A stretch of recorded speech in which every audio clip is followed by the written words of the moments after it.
Hey, what's up, all? I'm here thinking, what should I say now? There are times when you're at a crossroads in your life. There are a lot of things that just come to you, where to go, what to do, and all of that. But somebody reminded me, that sometimes or every time you're at a crossroads, it can be a good thing because it's for you to kind of sit still, be still, and know that there is God. And what he's doing is like the refiner's fire. When gold and silver is being refined and pruned, sometimes you go through that kind of a period in your refiner's fire moment.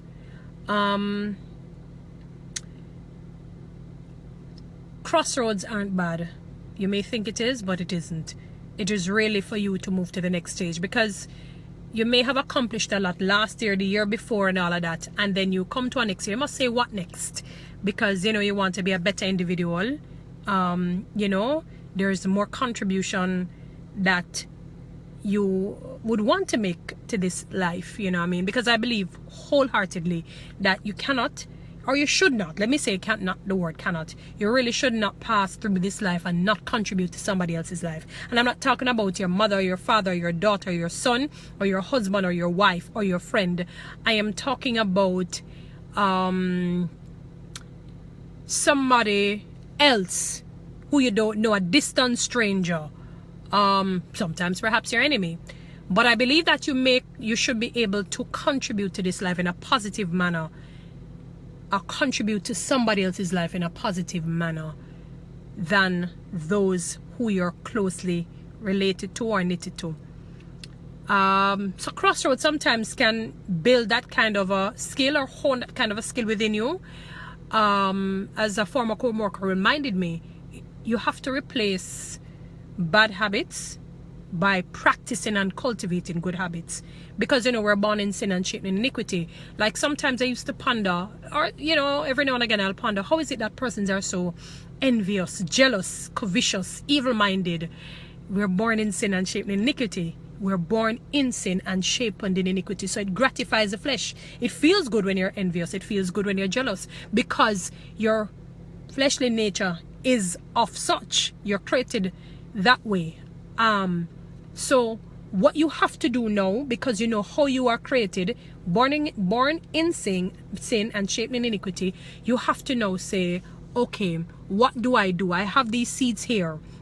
I want to have a fruitful apple tree, orange tree, strawberry tree, whatever tree it may be. So I have these seeds, and I'm going to dig up the soil at its, and I'm going to plant it there, and I'm going to water it with clean water, maybe talk to it, sing to it, whatever it may be. But you're going to now instill the things that will make you get that fruitful tree. Likewise, you have to do that to yourself. So you have to cultivate thinking on things positive, just of a good report, that are lovely, that are honest, that are true.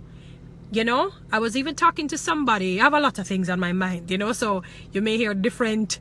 It's not that I'm trying to go all over the place, but I guess I just want to hit at a lot of things important. I was talking to somebody, and they were saying to me, the person was saying to me that in order, it's like you have to kind of train yourself into doing good. Also, they were saying to me, yeah, this is what I'm trying to remember. The person was saying to me that, why is it that we find it so difficult to say something good to somebody? It's as though we've gotten used to being bad-minded, envious, negative, evil-minded. We've gotten so used to doing things that are just not good, and it takes less energy if you practice saying something nice. Can you imagine if every day you say something positive to somebody, and when you think back, because sometimes your mind does that to you, it allows you to think back on the day, what you did for the day, and the things that you have said, the things that you have done.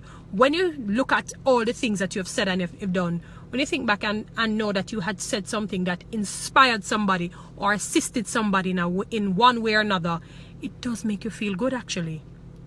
So you see somebody, they dress nice, instead of saying, Lord, Why she have to wear those two colors? It look good, you know, but because it burns you to say, oh, she looks really nice. You find something, I don't know how you do it, but it's like you gratify how you were born in sin and shaped in iniquity, to say, oh, that black is too black, or that red is too red. Instead of saying, wow, I like that. I like that.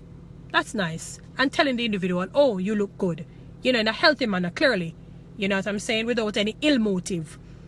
We were cultured in so many ways, as well as because of our nature, innate nature.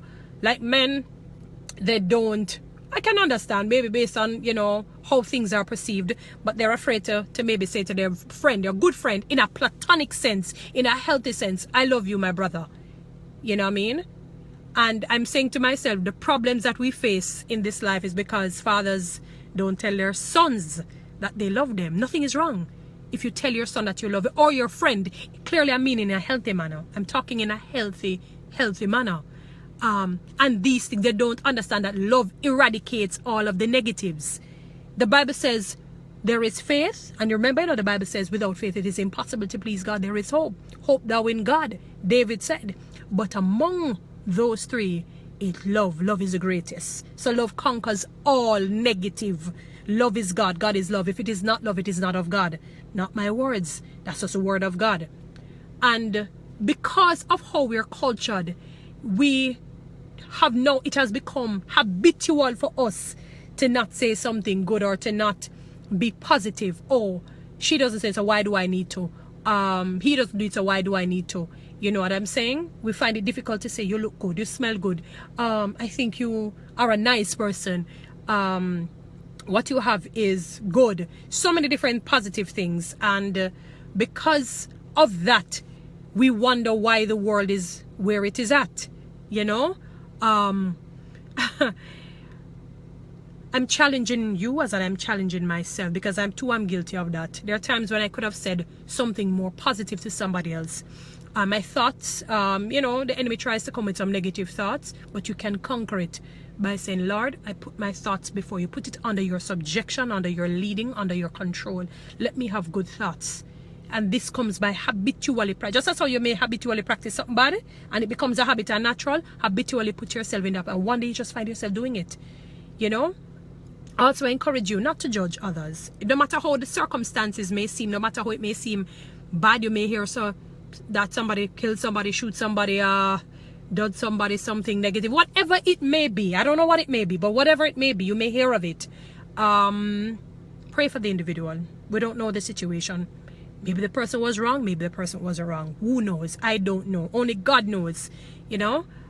His ways are not our ways, his thoughts are not our thoughts. But I encourage you, judge not, lest you be judged, because sometimes you may see something where you can help somebody and correct them, but because you kind of feel a little bit high and mighty and feel like you're above, you come with all the haughtiness, and one day you find yourself in the same problem, and know you understood why or how comes that individual was in that position. I encourage you, judge not. I couldn't understand the concept until life started to hit me. When life hit me, I'm saying, oh my God, now I understood why maybe that person did that, or why they felt they need to do that, or whatever it may be. Whatever your situation, it could be as terrible as, you know, terrible can get.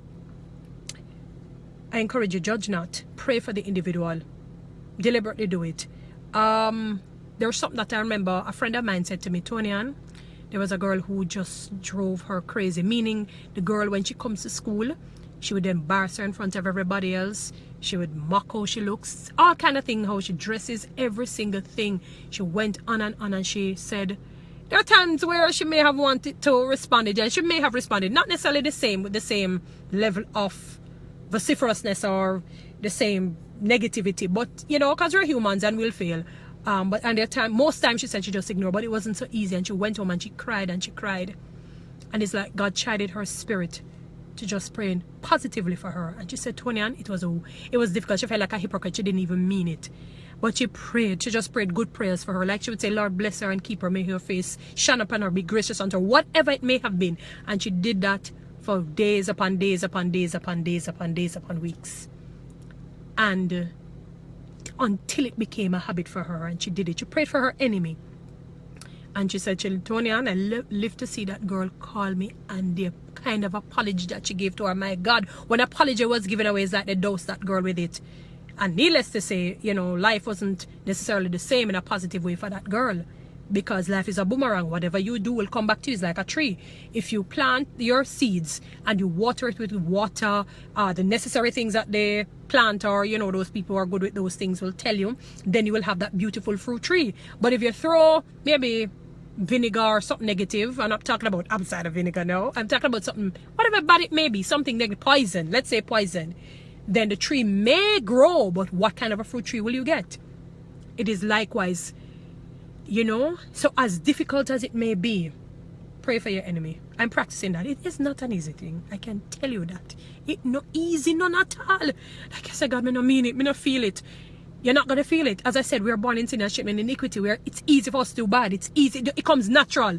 You notice, you don't ever, sometimes have to train a child into being that way. They just observe, and it's like your flesh just automatically just gear towards the negative. Easy, by blinking.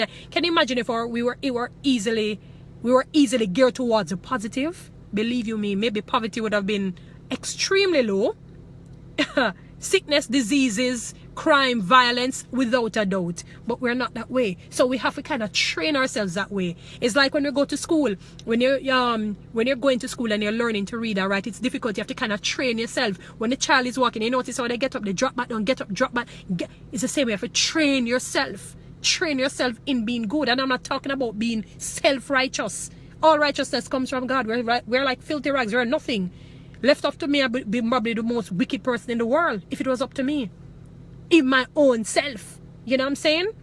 But I ask God daily, and this has nothing to do with just say Christian or non-Christian. This has to do with saying, God, you are God, you're almighty. You can make, through you, I can make a difference in this world in a positive sense. You know what I'm saying? So I encourage you, don't judge anyone, no matter how difficult it is. I'm working on that. I'm saying this to you as I'm saying it to myself. Do not be envious. Do not be jealous. And using the word jealousy, you know, my pastor used to preach it. Bad jealousy, good jealousy.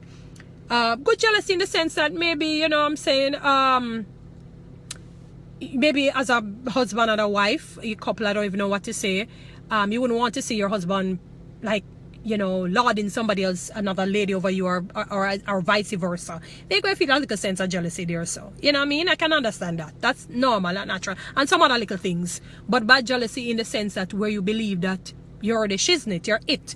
You're, you know, like you think you're basically next to God. It don't work like that. You know what I'm saying? I'm talking about envious jealousy.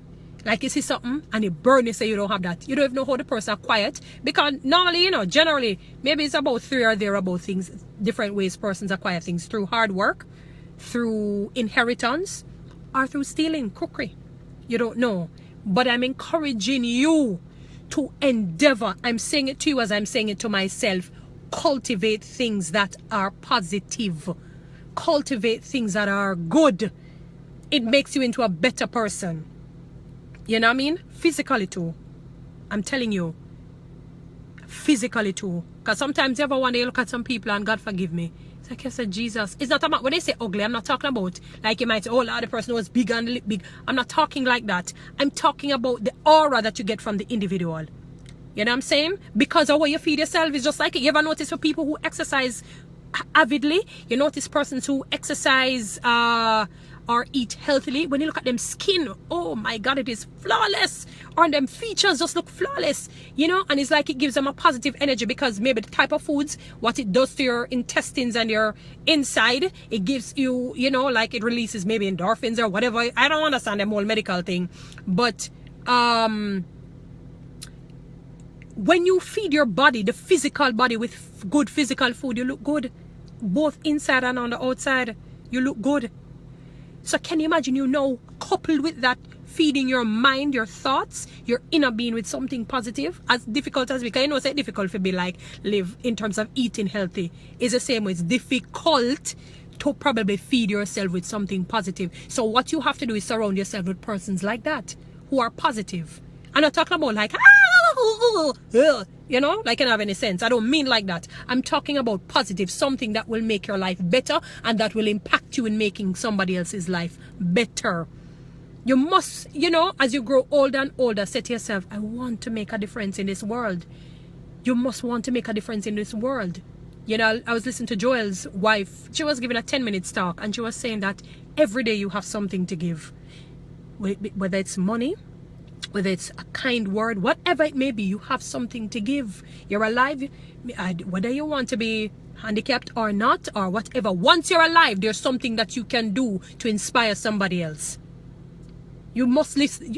I use the word must, not as in, you know, I am compounding your, you know, like it's like some compelling thing from my end. But I use must in the sense that you should live this life where when persons think of you, they said, Lord, I want to emulate that attitude and that behavior.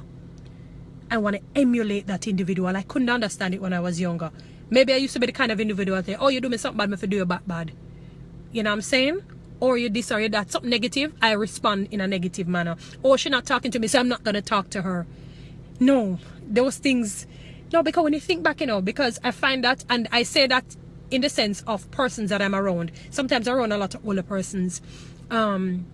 I find that they will say, you know, I remember when I this and I remember when I that. I remember this and I remember that. I remember they say, when you listen to some of those persons who are like they're 100 and odd or whatever it may, you ever hear them? I remember this, I remember that, I remember this, I remember that. Oh my God, can you imagine if you're thinking, if let's just say we're, you know, in our 50s, 60s, 40s, 50s, 60s, 70s, 80s, 90s, you know, if we get up to those, you know, them ages, they're 100. Because it's possible some of us will make it to that, to them, you know, to that age or those ages.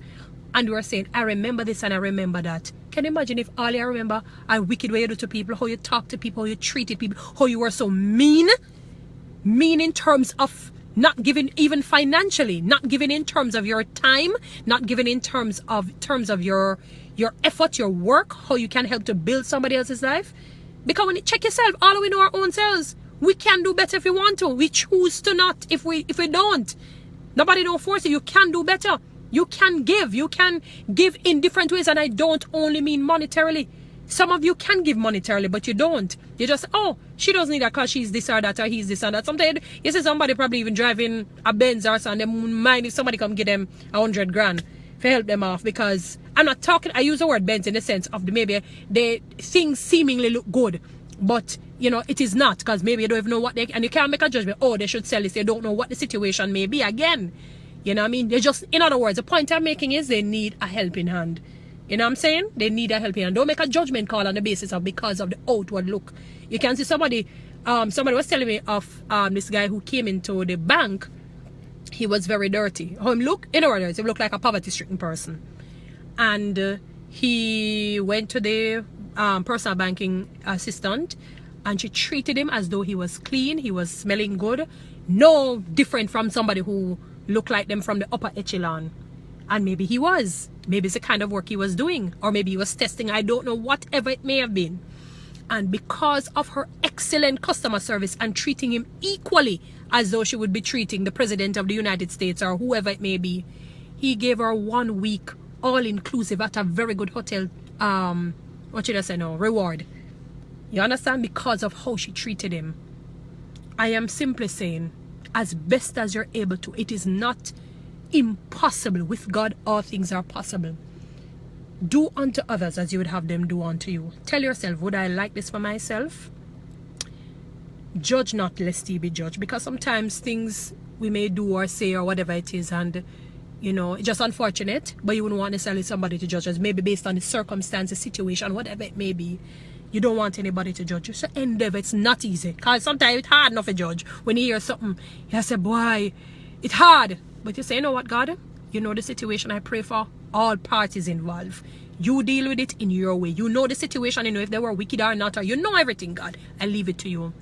Judge not, lest ye be judged. Treat others as you'd have them treat you. Live this life and make a positive impact on even one individual outside of your family. If even one, you must make a positive impact. Try it. Endeavor. Say, God, help me to. Pray it. God answers prayers. God answers prayers. You know what I mean? People feel so God is just way up in his heaven and him no answer prayer and not talk. And when you're speaking to God, speak to him in respect, in reverence, but real. Don't come with any hearty talk or whatever it is. You know what I mean? Be real, be down to earth, and also be a trustworthy person. If your friend comes and she says, guess what, I don't know what to say, I stole from somebody, I slept with somebody, I killed, I don't know what it may be, whatever secret they come with, and they say, please, can I entrust you with this? Let them entrust you with it. Don't by the time they turn on the news, they hear the story. Be a trustworthy individual. Be a good confidant. You would want that for yourself. That's why I said do unto others as you would have somebody do unto you. And only life experiences can make you understand this. If you see somebody going down the wrong road, just call them aside in a loving manner. In a loving manner. There's a scripture that says, because if you go in a kind of, in other words, a course and go like you're so self-righteous and all that, you can fall back in the same trap, in the exact similar trap as that individual. That exact same. And you say, my God, I didn't understand. And they're judging the person, they're saying, oh, them this and oh, them that. And look where I'm founded in that area too. I'm found wanting. We have to cultivate it. All of this not easy if you don't. You have to practice it. It's difficult. All of it, may I tell you, like I'm thinking in my mind, oh my God, I'm going to have to really work at this. I'm going to have to really, really work at this. I was saying to somebody, maybe about since 2012, that's when I completed my master's in 2012. Yeah. Maybe by, 2012 was the last time I read a book. Or maybe before. And I'm talking about a non-academic book.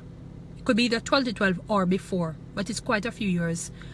And I started reading. I've completed 2 books since Sunday. I'm on my 3rd book and I'm somewhere far down, almost halfway through that book. It's a longer book, and it is as though a light bulb just click on because of the things that I did not know. Heard what I said? I completed a master's. Now usually when you tell somebody do your master's, they make, oh Lord, it's bright and all of that. And there are some simple truths that I didn't know. In other words, you're learning every day. And it's like me have to kind of play catch up in some sense for a number of things, because me just not read. You remember what they used to say in school? Reading maketh a man. It's serious. Reading maketh a woman or a man. And I'm not talking about just reading some, I don't know, Mills and Boone or Nancy Drew or whatever. I've never been fond of those kinds of books. I'm talking about big books that are soul stirring, that builds you as an individual. It don't matter if it builds you in terms of your business, in terms of your family life, in terms of your friends, in terms of your whole being, in terms of your health, whichever, but it must be something that builds you. Even if you're going to read a Mills and Boone, but it's still building you, maybe in a romantic sense, because you need to be like that. You have to be a balanced human being. I believe in that, being a balanced human being in all areas, you know what I mean, that are positive, clearly. So, and I realized in reading these books, it's like a baby learning to read and write. I couldn't believe it, you know what I mean? But there's never too late for a shower rain. Never too late for a shower rain. See, there was a man at University of the West Indies in Jamaica here. At 8 years, he got his first degree. You know what I mean? Never too late for a shower of rain. And we know a lot of stories of a lot of people, things happen for them at that late stage in life. So, again, do unto others as you'd have them do unto you. Judge not, lest ye be judged. Love thy neighbor as thyself. Treat others as you want them to treat you. It's not easy. Again, all of these things you have to cultivate. The only formula I can give you is through prayer, through fasting, and through asking God to help you. And you practicing it. So you can't say, God help me, you sit down there and you not try, even want to try. You can slip. You can slip sometimes. Because we're a human being. Nobody not perfect. There are days you're going to say the wrong thing because emotions are just fly all over the place. You might say the wrong thing, do the wrong thing, but say, you know what you said? Oh gosh, God help me to be better tomorrow. Help me to be better later on. Help me to be better now. You know what I'm saying? And again, all of this I'm saying to you, I'm saying to myself. Because I not arrive. I not gonna arrive. This life is not an easy road. Every day you learn something new. Every day you endeavor to be better if you want to be. And endeavor to make a positive contribution in somebody's life. Financially. Yes, financially too. Financially. Spiritually. Especially, that's number one. Emotionally. And in many other ways. Endeavor to be a better human being every day. Make a positive impact in somebody's life. Say something positive to someone. Alright? Say something positive to somebody. Do something good for somebody. Alright? Have a good day. Enjoy.